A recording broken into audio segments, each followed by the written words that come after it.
오늘 우리에게 주시는 하나님 말씀은 사무엘하서 21장 7절부터 14절까지의 말씀입니다.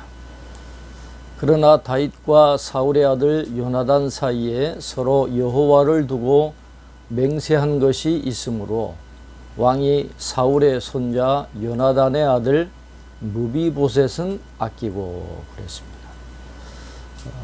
이스라엘 땅에 3년 동안 기근이 임했습니다. 그 원인을 알아보니까 사울이 기브온 사람들을 죽이는 그 잘못을 범한 것으로 밝혀지게 됩니다.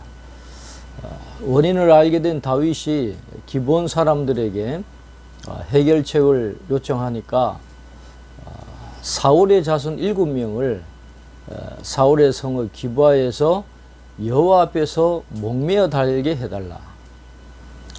다윗이 허락을 합니다. 그러나 자신과 요나단이 맺은 언약을 기억했기 때문에 요나단의 아들 무비보셋은 내어주지 않았다. 그렇게 말씀합니다.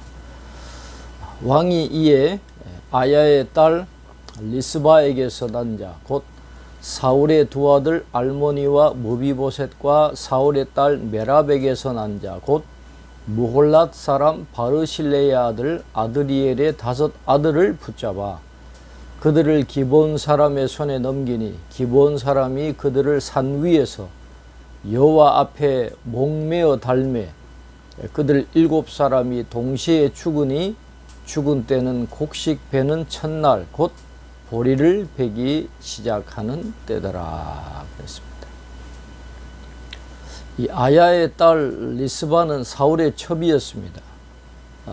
아브넬과 이스보셋 간의 불화를 일으킨 장본인이 되고 사울의 딸 메랍은 사울의 장녀인데 사울이 다윗에게 주기로 했다가 약속을 어기고 아드리엘에게 시집 보낸 여인이었는데 그들 후사 7명을 기브온 사람들에게 내어주니까 보리의 첫 곡식 단을 베는 시기에 기브온 사람들이 그들을 처형했다 그랬는데 태양력으로 4월경에 이 일이 일어났다라고 기록합니다. 아야의 딸 리스바가 굵은 배를 가져다가 자기를 위하여 바위 위에 펴고 곡식 베기 시작할 때부터 하늘에서 비가 시체에 쏟아지기까지 그 시체에 낮에는 공중의 새가 앉지 못하게 하고 밤에는 들짐승이 범하지 못하게 한지라 그랬습니다. 모세의 율법에 의하면 사람이 죽을 죄를 짓고 나무 위에 달려 죽으면 그 시체를 당일에 내려서 장사를 지내라 그랬는데 이번 경우는 좀 특별한 경우이기 때문에 나무에 그냥 매달린 채로 방치를 한 것 같습니다. 그런데 그 시체에 짐승들이 와서 새들이 와서 훼손하는 것은 굉장한 치욕이고 모욕적인 일로 생각했기 때문에 이 아야의 딸 리스바라고 하는 사람이 그 짐승들이 범하지 못하도록 그곳을 비가 올 때까지 지켰다라고 말씀을 하고 있습니다. 어떤 분들은 이 4월달부터 비가 오는 우기인 10월달까지 6개월을 지켰다 그렇게 주장하는 학자들도 있지만 그러나 여기서 비가 올 때까지는 하나님께서 이 악인들이 형벌 당한 걸 보시고 진노를 푸셨다 하는 의미로 내리는 비였기 때문에 이 비가 언제 왔는지는 알 수 없습니다. 그러나 한동안 계속 비가 오지 않다가 하나님께서 이 저주를 푸시고 비를 내리신 그때까지 이 시신을 지키는 일을 리스바가 계속 했다라고 오늘 성경은 말씀을 하고 있습니다.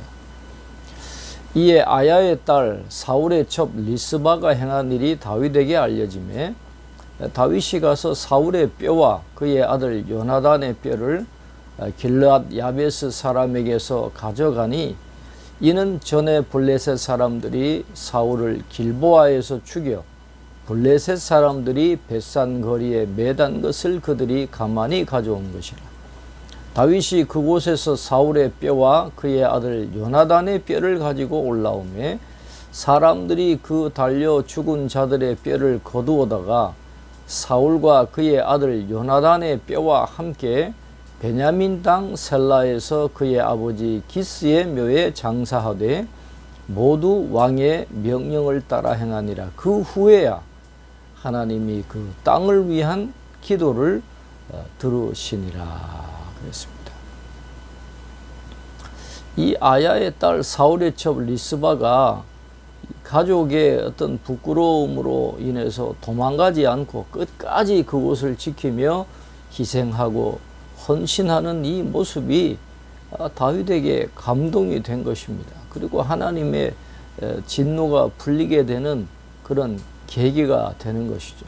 그래서 이 리스바의 소식을 들은 다윗이 이 나무에 매달린 7명뿐만 아니라 이 사울의 뼈와 요나단의 뼈를 길앗 야베스로부터 갖고 와가지고 아버지 기스의 묘에, 사울의 아버지 기스의 묘에 함께 합장해 주는 이 아름다운 장면이 본문에 나와 있는 것이죠. 이렇게 하니까 하나님께서 진노를 푸시고 그 땅을 위한 기도를 들으시고 이제 비를 내리시는 장면이 오늘 본문에 기록이 되어져 있습니다.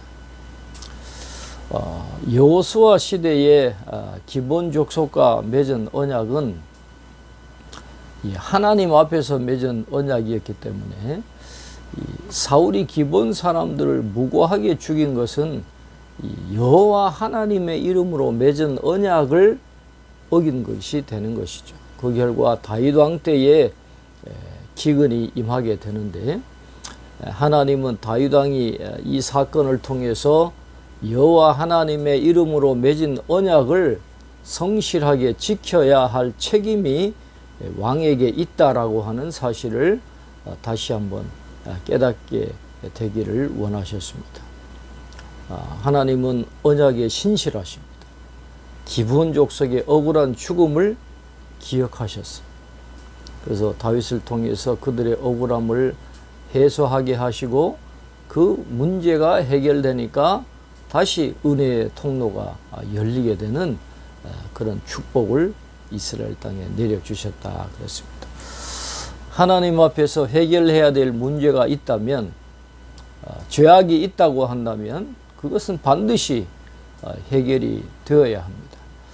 하나님과 우리 사이를 가로막고 있는 이 죄 문제가 깨끗하게 해결됨으로 인해서 은혜가 강물처럼 흘러넘치는 은혜를 체험하는 우리 모두가 될 수 있기를 바랍니다.